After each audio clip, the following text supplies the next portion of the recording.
What's up, everybody? Frank Valkyria, welcome to the channel. As you can see today, we are again joined by Forrest and Lime.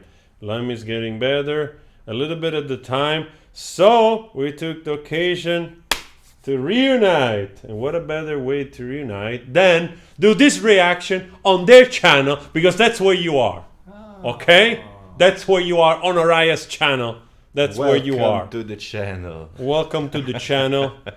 Let's give a thumbs up to those boys and their music and stuff. So let's, I thought that would be a nice idea to do, because also so many of you asked me to react to this song with Zá and Sepultura. Okay, let's go. Sepultura. Oh.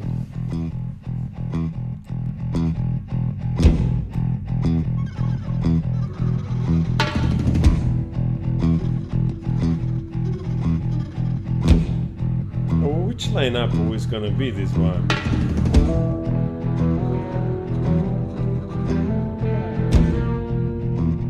Probably the last one.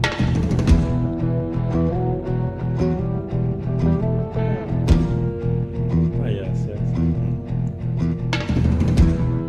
As borboletas estão voando, Dança Zé Ramalho. a dança louca das borboletas.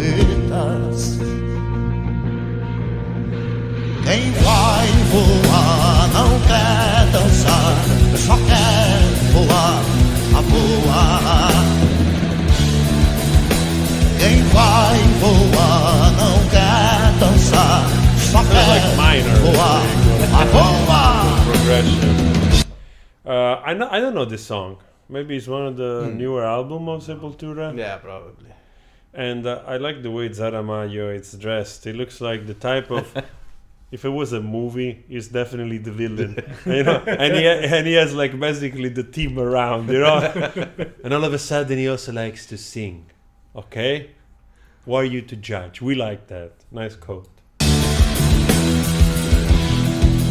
This looks like maybe it's more than 15 years ago, huh? Looks young, yeah.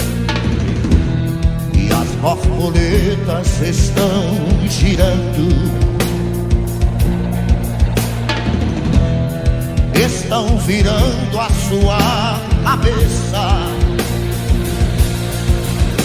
Quem vai girar não quer cair, só quer girar, não caia.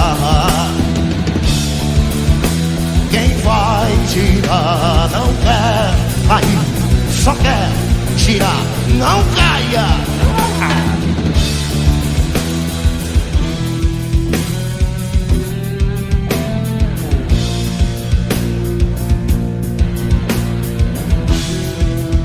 I think they tone it down, of course, a little bit. You know, this doesn't, you know. It's sounds not like maximal distortion that we know from Sepultura. Even though I didn't listen much to the last thing they do. I mean, me neither. I was very passionate of the first. I used to be. Album. I used to be like they were one of my favorite band back in the 90s. But what I heard, they actually went a little bit softer. I mean, compared to how really heavy and distorted were the first album. Yeah, they man. went a little bit more in the mellow side. Still super nice, super tough. I actually saw them here in 2003. I was backstage with them because we had these tickets for the headliner were Iron Maiden at the time. Right. And there was this festival at the time with Eileen, you know, that she knew the organizer of those festivals. So we managed to be backstage, and I have always this anecdote, because now I think it's a funny way to say it.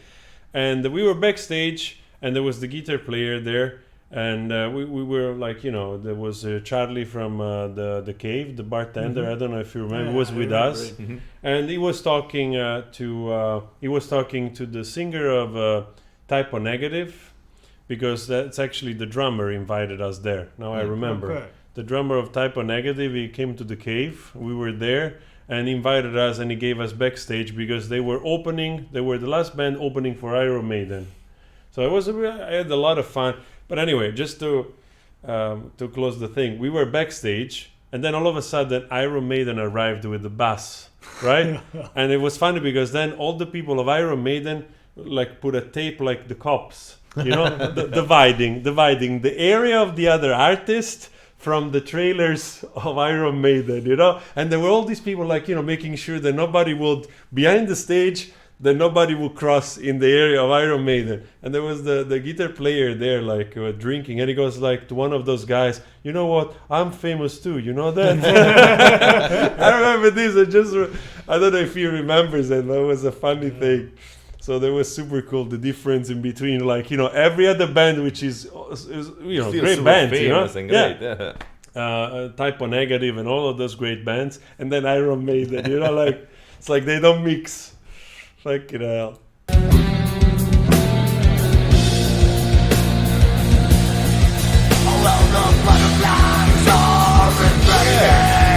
Oh, that's right.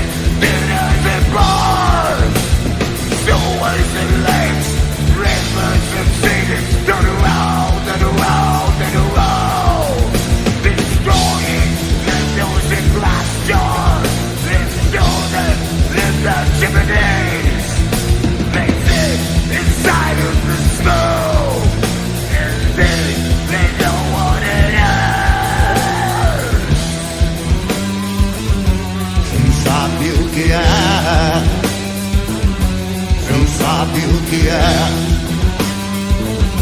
Se sabe o que é? Se sabe o que é?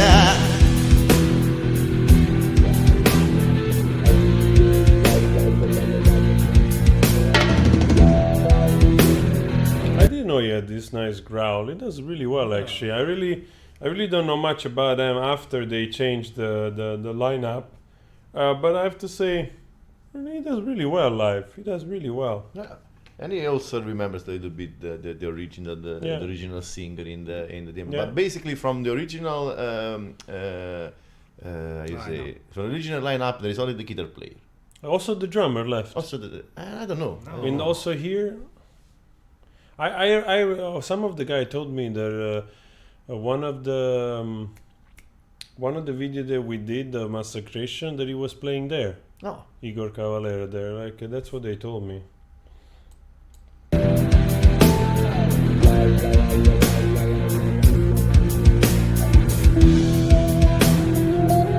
Zé Ramalho was like, I'm deciding if I like this or not. Maybe so cool. It's like really like almost out of his comfort zone, like. But probably he's like secretly a metalhead, you know, like very deep inside. E as borboletas estão invadindo os apartamentos, cinemas e bares, esgotos e rios, e lagos e mares, em rodopio de arrepiar. Derrubam janelas e portas de vidro, escadas rolantes e nas chaminés se sentam e pousam em meio à fumaça de arco-íris, se sabe o que é. I have to say, his shouty voice here also works really well. Yeah, because he has this nice shouty, angry voice. Comes across. Beast Zé Ramalho is not bad at all. Ramalho Metalhead. We discovered Zé Ramalho Beast Mode. He just went, Sabe o que é? Se sabe o que é? Se sabe o que é? Se sabe o que é? Se sabe o que é? Se sabe o que é? Se sabe o que é? Se sabe o que é? Amazing, like, Se sabe o que é?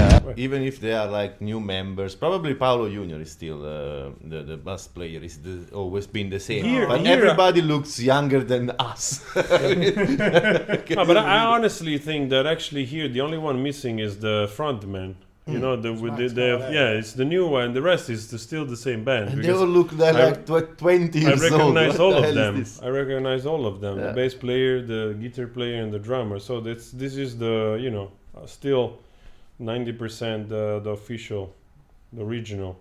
Za looks quite younger than the song. This must be 15 years ago at least.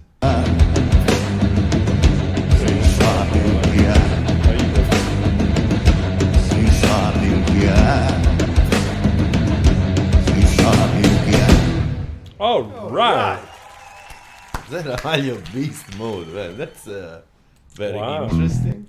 Yeah, also kind of like was a like one of those more darker mood, you know. Actually, more prog than heavy metal. Yeah, because usually that kind of more like really like heavier sound they have. This is, you know. They also was a little bit slow the tempo, you know, because for what I remember of Sepultura, they were extremely quick. Like I don't know how many BPMs again.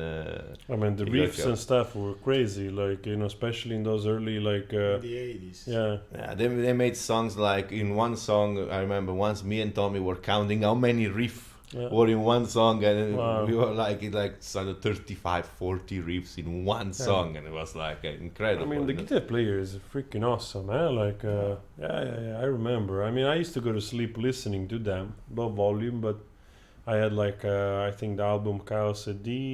I had one of the earlier album too. The Remains. Some of those earlier albums. Yeah. Awesome stuff. But even the super successful one, Roots Bloody Roots, is also a great album with great sounds. Actually, I think that album kind of consecrated them as one of the, you know, before they split up. They might have won also some.